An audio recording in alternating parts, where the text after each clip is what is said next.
Martial Anil Jha ji को बाहर ले जाइए। मैंने को 4 वार्निंग दी थी। अध्यक्ष जी क्या तरीका? अनिल झा जी को बाहर ले जाइए। ये गलत है अध्यक्ष जी।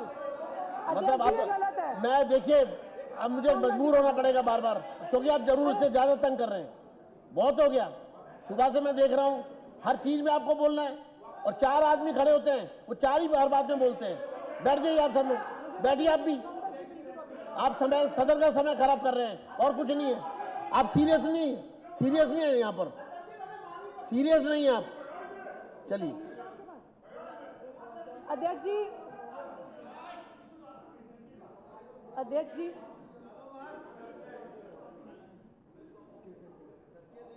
इसकी इंग्लिश कॉपी है आपके पास? जुबेर इंग्लिश कॉपी है?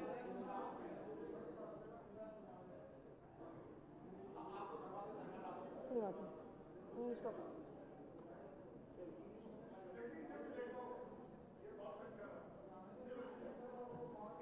माननीय अध्यक्ष महोदय, जो 2 जीएसटी अमेंडमेंट बिल्स इस सदन पटल पे रखे गए हैं, उस जीएसटी अमेंडमेंट बिल्स पे हमारे कुछ प्रश्न भी हैं और हमारे कुछ ऑब्जर्वेशंस भी हैं। सबसे पहले तो मुझे इस बात पे तो आपका धन्यवाद करूंगी कि आपने इस पर डिबेट की शुरुआत करी, परंतु अगर हमारे विपक्ष के विधायकगण बोलना चाह रहे थे, उनके कुछ सवाल थे, आप बोलिए तो ना। उनको बोलने का मौका जरूर मिलना चाहिए। हाथी के पैर में सबका पैर। सबसे पहला जो number 4 Delhi goods and services tax amendment bill 2025, section 7 amendment of section 16. In section 16 of the Delhi Goods and Services Tax Act, with effect from the 1st day of July 2017, after subsection 4, the following subsections shall be inserted.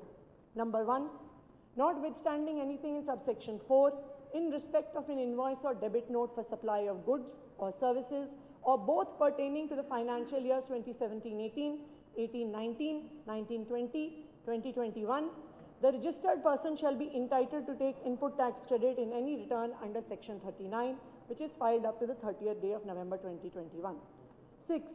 Where registration of a registered person is cancelled under section 29 and subsequently the cancellation of registration is revoked by any order, either under section 30 or pursuant to any order made by the appellate authority of the appellate tribunal or court, and where availment of input tax credit in respect of an invoice or debit note was not restricted under subsection 4 on the date of order of cancellation or registration, the said person shall be entitled to take the input tax credit in respect of such invoice, debit note for supply of goods or services or both in a return under section 39. हमारा ये सवाल है माननीय मुख्यमंत्री जी से कि ये जो अमेंडमेंट ऑफ सेक्शन 16 है, ये किस संदर्भ में लाया गया है, और दिल्ली के कई व्यापारीगण इस मुद्दे पर कि ये पूरी इनवॉइसिंग की प्रक्रिया और इनपुट टैक्स क्रेडिट्स की प्रक्रिया में बदलाव आ रहा है, इस बात को लेकर चिंतित हैं। इसी तरह से section 18, in section 54 of the goods and services tax act, the section 3 the second proviso shall be omitted. B, after subsection 14 and before the explanation, the following subsection shall be inserted. 15, notwithstanding anything in this section, no refund of unutilized input tax credit on account of zero-rated supply of goods or of integrated tax paid on account of zero-rated supply of goods shall be allowed where zero-rated supply of goods is subjected to export duty. इस पर भी input tax credits के system में जो बदलाव लाया जा रहा है, ये व्यापारी गणों के लिए एक चिंता का मुद्दा है, क्योंकि उनका ऐसा मानना है कि बार बार इनपुट टैक्स क्रेडिट्स पे जो बदलाव लाए जाते हैं उसमें इतनी कॉम्प्लिकेशन हो रही है कि किसी भी व्यापारी को जीएसटी कब फाइल करना है, कैसे फाइल करना है, कहाँ फाइल करना है, उनको उसका पता नहीं रहता। बिल से क्या लेना देना है अध्यक्ष महोदय? बिल में अमेंडमेंट है सिंपल। अध्यक्ष महोदय, तो ये उसको बताएंगे ना कि नहीं, आपको अगर मान लो पॉलिटिकल मुद्दे उठाने हैं तो आपको मैं और समय दे दूंगा, लेकिन आज क्योंकि बिल की बात हो रही है। ये पॉलिटिकल कहाँ है? चलिए, ये तो प्योरली टेक्निकल है। ये पॉलिटिकल कहाँ है? ये आपने कहा अमेंडमेंट पर सीमित रहो, अमेंडमेंट पर बात करिए ना। तो मैं ये 2 स्पेसिफिक अमेंडमेंट करिए आप। जो 2 स्पेसिफिक अमेंडमेंट्स हैं इनपुट टैक्स क्रेडिट से रिलेटेड, उस पे हमारे सवाल हैं।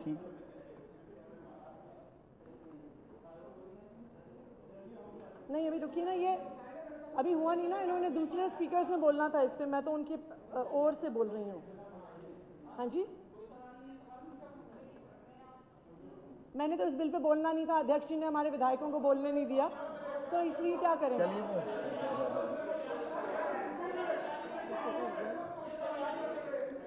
अध्यक्ष महोदय, amendment of section 171 in subsection 2, the following proviso and explanations shall be inserted, namely, provided that the government may by notification on the recommendation of the council specify the date from which the authority shall not accept any request for examination as to whether input tax credits availed by any registered person or the reduction in tax have actually resulted in a commensurate reduction in the price of goods or services or both supplied by him.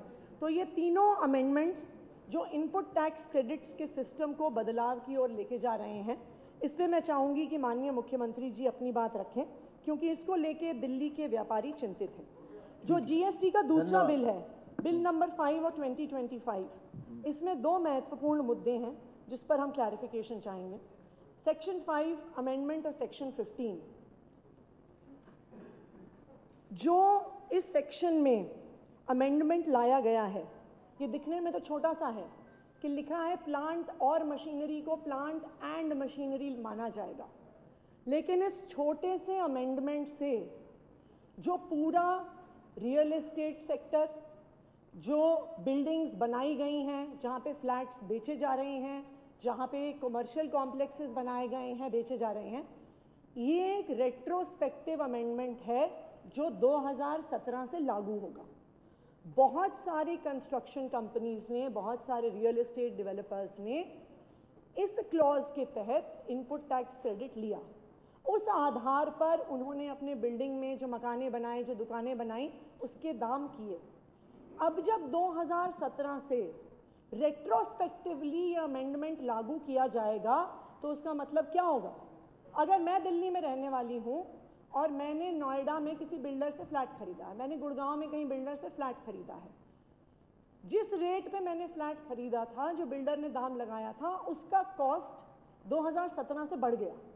यानी जो उसके लोग flat बेच के चले गए वो तो चले गए, पर जो भी आज ईएमआई पर, होम लोन पर जिसके पास फ्लैट है, उसके फ्लैट के दाम 1.5 गुना बढ़ जाएंगे दिल्ली वालों के। चलिए, धन्यवाद। दूसरी बात अध्यक्ष महोदय, इसका असर बहुत सारे जो कमर्शियल कॉम्प्लेक्सेस हैं दिल्ली में, ठीक है, धन्यवाद, पर भी धन्यवाद, पड़ेगा। धन्यवाद। अध्यक्ष जी एक और है, एक और सेक्शन है, वो बहुत इंपॉर्टेंट बात हो गई आपकी। अरे एक सेकंड रुक जाइए अध्यक्ष महोदय, जो सेक्शन 14 आपको बोलना है तो मेरे को वैसे बता दिया करो। शेड्यूल 3 एक अलग से सेक्शन आपको सप्लाई दिया ऑफ करो। Goods warehouse in a special, एक तरफ जहां पे आम लोग मकान खरीद रहे हैं, दुकानें खरीद रहे हैं, दुकानें लीज पर ले रहे हैं, वहां पर 2017 से टैक्स लगाया जा रहा है। ये इसमें कहां से है? ये तो अमेंडमेंट का बताइए ना, सेक्शन बताइए, वो बताइए। वहां दूसरी तरफ आपको भाषण देना है तो मैं आपको अलग से समय दे दूंगा, कोई बात नहीं। Supply of goods warehouse in special economic zone में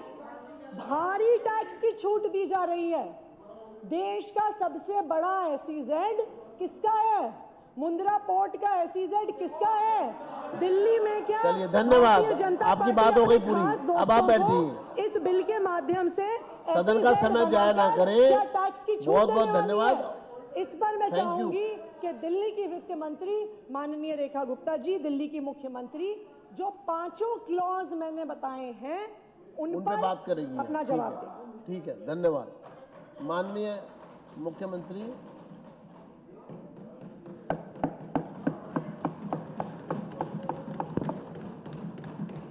माननीय अध्यक्ष जी,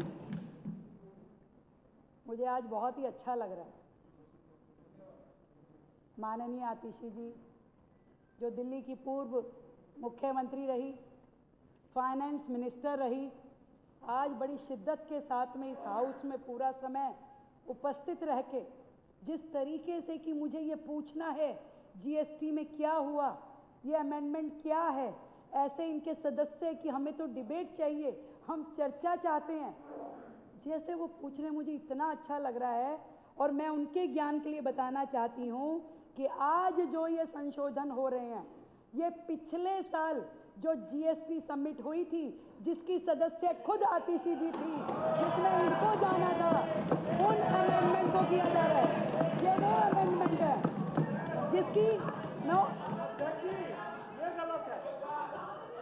अध्यक्ष जी, ये अगर बोले तो मैं बैठ जाऊं, आप जाने दीजिए, हो गया।